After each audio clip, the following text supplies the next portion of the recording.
సమంత ఆవేశమే తన ప్రాణాలు తీస్తుందని మేం కూడా ఊహించలేకపోయాంరా. ఆ బాధను మాకే తట్టుకోవడం చాలా కష్టంగా ఉంది. అందుకే దూరంగా ఉన్న మీకు చెప్పి మిమ్మల్ని బాధ పెట్టడం ఎందుకని చెప్పలేదురా. డాడీ, ఇన్ని రోజులు మీరక్కడ హ్యాపీగానే ఉన్నారన్న ధైర్యంతోనే మేమిక్కడుంటున్నాం డాడీ. కానీ ఇప్పుడు మీరు అంత బాధలో ఉన్నప్పుడు దూరంగా ఉండటం మాకు కష్టంగానే ఉంది. పిల్లలు దూరమైతే ఒంటరి బ్రతుకు బ్రతకడం ఎంత బాధగా ఉంటుందో ఇప్పుడిప్పుడే మాకు అర్థమవుతుంది. సమంత విషయంలో ఇలా జరగడం నేను, పూర్ణ, సూర్యం ఎవరం తట్టుకోలేకపోతున్నాం. మరీ ముఖ్యంగా వర్షని ఓదార్చడం ఎవరి తరం కావడం లేదు.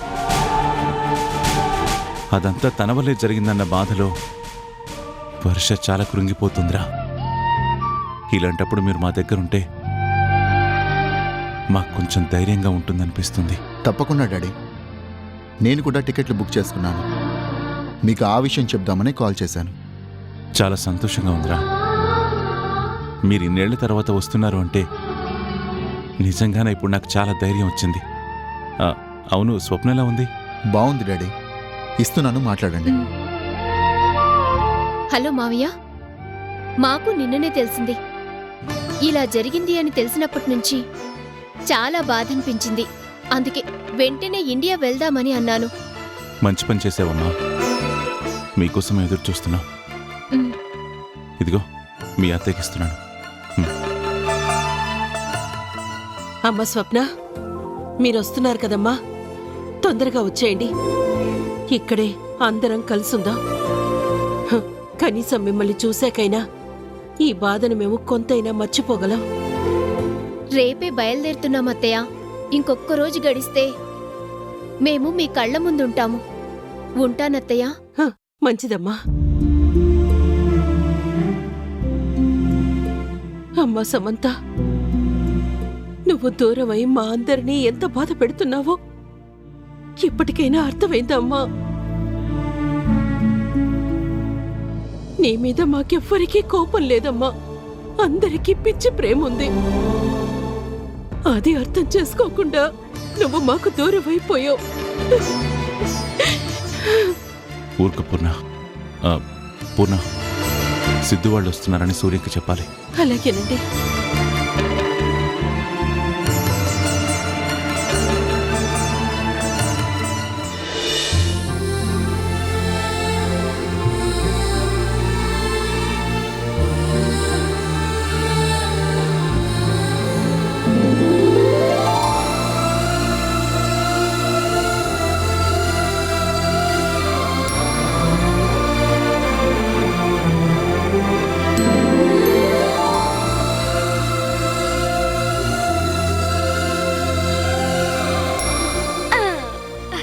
చూసారా అత్తయ్య, మా అక్క ఎంత అందంగా ఉందో, బంగారు బొమ్మలా ఉంది కదూ. నా కోడలు మనిషిగానే కాదు, మనసు కూడా చాలా అందంగా ఉంటుంది కాబట్టే నా కొడుకు ఏరుకోరి మరీ పెళ్లి చేసుకున్నాడు. మా అక్క బావ ఇద్దరూ మేడ్ ఫర్ ఈచ్ అదర్ లాగా ఉంటారు. నువ్వు నా గురించి చెప్పడం కాదు, నీ జీవితం గురించి కూడా నువ్వు ఆలోచించాలి.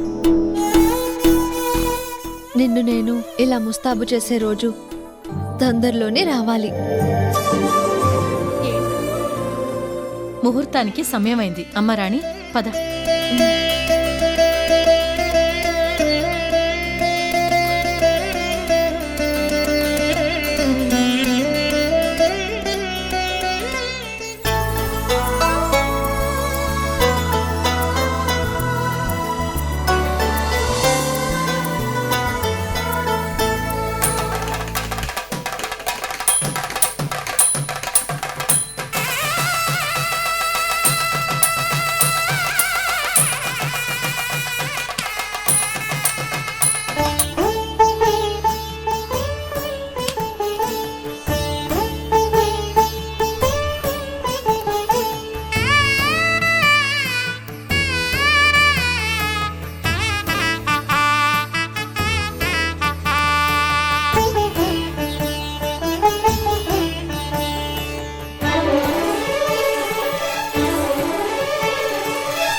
కూర్చో.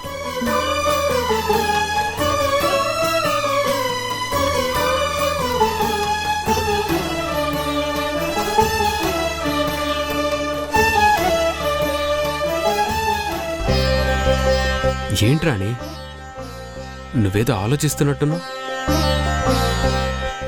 నీకిష్టం లేకపోతే చెప్పు, వాళ్ళ గురించి ఒప్పుకున్నాను, కానీ నీకిష్టం లేకుండా నేనే పని చేయను. నేను నా గురించి ఆలోచించడానికి ఏముంటుంది? దేవుడు లాంటి భర్త నాకు దొరికారు. కానీ నా మనసులో ఒకటే బెంగ ఉండిపోయింది. అది వర్ష గురించి. వర్ష గురించి భయపడాల్సిన అవసరమేమీ లేదు. వంశీ ఎప్పటినుంచో వర్షాని ఇష్టపడుతూనే ఉన్నాడు. అందరి అభిప్రాయం వంశీకి వర్షాకి పెళ్లి చేయాలనే కదా. మనందరం వర్షాని ఒప్పించి ఆ పెళ్లి చేద్దాం. లేదండి, వర్ష మాటలు వింటుంటే తను పెళ్లి చేసుకుంటుంది అన్న నమ్మకం కలగడం లేదు. సమంత చచ్చిపోయింది అన్న బాధలోంచి తనింకా బయటికి రాలేకపోతుంది. సమంతకిచ్చిన మాట ఎప్పటికీ అలాగే ఉంటుందని ఇప్పుడే వర్ష చెప్పింది. సమంత అలా చనిపోవడం అందరికీ బాధగానే ఉంది. తను ఎలాంటి మనిషి అయినా సరే మనకి దూరం అయిపోయింది అంటే ఆ బాధ తప్పకుండా ఉంటుంది. కానీ ఒక్కటి ఆలోచించరాని, సమంత ఎంత కోరుకున్నా వంశీ సమంత దగ్గరికి వెళ్ళలేదు కదా. వర్షాకి దూరం అవ్వడానికి ఒప్పుకున్నాడేమో, కానీ సమంతకి దగ్గరవుతానని మాత్రం తనెప్పుడూ చెప్పలేదు. వంశీ ప్రేమ ఇప్పటికీ అలాగే ఉంది. సమంత తిరిగి రాని లోకాలకు వెళ్ళిపోయింది. ఇప్పుడు వర్ష బాధలో ఉంది కాబట్టి ఎవరు ఏం చెప్పినా తను వినకపోవచ్చు. కానీ కొద్ది రోజుల తరువాత అందరం నచ్చజెప్తే వర్ష కూడా అర్థం చేసుకుంటుంది. మీరు చెప్పారు అంటే అది జరుగుతుందన్న నమ్మకం నాకుంది. నా చెల్లెలి జీవితం బాగుపడితే అంతకన్నా సంతోషం నాకింకే ఉంటుంది. మనందరం ఉన్నాం కదా. వర్ష గురించి ఆలోచించకుండా ఎలా ఉంటాం? తప్పకుండా వాళ్ళిద్దరికీ పెళ్లి జరిగేలా చేద్దాం, సరేనా?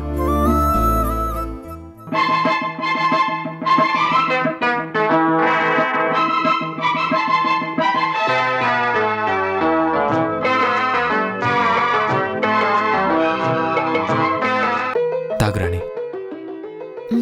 ముందు మీరు తాగండి. సలీల వేళ రాయబారమేల మాటే మౌనమై మాయ జయనేల రాసలీల వేళ